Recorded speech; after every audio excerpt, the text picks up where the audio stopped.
Hi, this is Larry Nemmer. I'm the producer-director of this documentary and worked for Michael Jackson, Tom Mesereau. Back in 2005, I shot this footage. Today's actually a couple days after the memorial. You can see here fans gathered outside the gates of Neverland, as they often did prior to Michael's death and now since his death. Having fun outside as they were just after during his memorials. Here you can see the fences are not secure. Cows are roaming around once you enter Neverland. Here's the main gate area once you're inside. And there are a lot of lyrics from Michael's songs and poems, and they were going to feature in the trial, so I shot footage of quite a few of them, although, as it turns out, they weren't an issue at trial after all. And the gates are opened by triggering by a cart driving by in the background, and this is just inside. And here's the little building just as you go inside the gates. I think Elizabeth Taylor donated that ice cream thing. There are mannequins inside this building and some Michael Jackson memorabilia. Now we're traveling around a lake on the way to the main house. It was built, by the way, by a golf course developer, Bone, the property. And throughout the grounds, there were statues like these, also music coming out of little speakers throughout the grounds, music like you'd hear at Disneyland, Fantasia type music. Here's the main entrance to that main house, a Tudor house, and here I am walking in the main entrance. You see a lot of statues, paintings, and this mannequin, and there were hot cookies on the plate there. I think I had one that day. This is interesting. This isn't the amusement park. This is the kids' private play structures that were just behind the house. Now, this is the guest cottage where the Arvizos stayed, where Marlon Brando and others stayed. And I'm doing a pan here from the guest cottage to one of the clocks at Neverland, because Michael Jackson's accusers claimed they were held against their will and they weren't allowed to know the time of day. However, there are clocks throughout the property, and we shot quite a few of them, and when I narrated the footage at trial, I pointed out all the clocks. This is another view of the guest cottage where the Arvizos stayed, quite idyllic. That's the main house, and I'm pulling back, and I'm actually shooting this from the guest cottage to show the close proximity from where the Arvizos stayed to the main house. And it was very nicely furnished, as you can see, with the lake out the window and a jet d'eau little fountain going on. Always there seem to be swans and other animals around the lakes. This is the outside of the guest cottage. Now we're back on the grounds. You can see some of the playful sculptures on the property. I believe many of them have been removed now.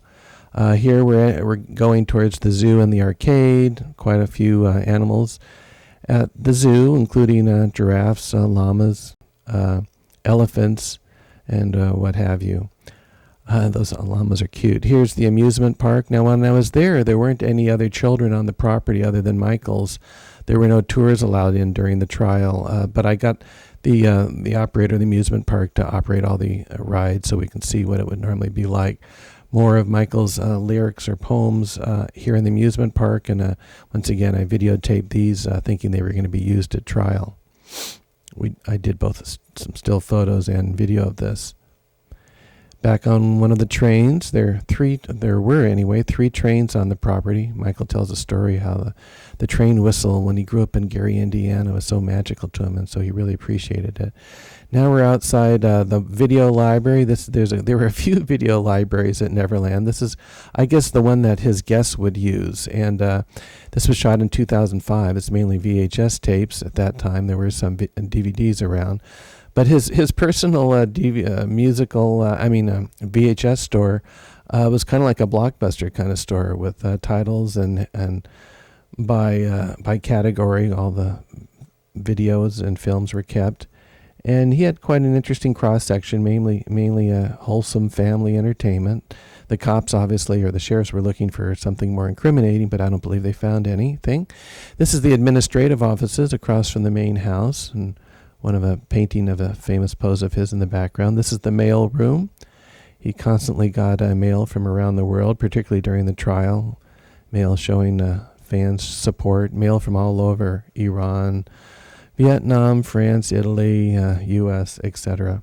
Now I'm exiting the main gates, and often when you exit, there are fans, and they always kind of responded when I drove out, thinking that maybe I'm somebody important. They didn't know it was just me. And now this is Neverland at nighttime. I also showed a number of clocks at nighttime to show that the Arvizos could know the time of day at night as well as day. This is a little gazebo on the lake opposite the guest cottage where the Arvizo stayed. Another view of it. And we did a few pans from it to this clock here at one of the train stations. This is the main gate shortly before leaving Neverland, and it's pretty cool how the lights come on and off, and the crown at the top of the gate. Michael Jackson. Almost looks like rest in peace below it. And then as you exit the property, the sign said goodbye to whoever was leaving. So those were a few extra clips from my shoot at Neverland.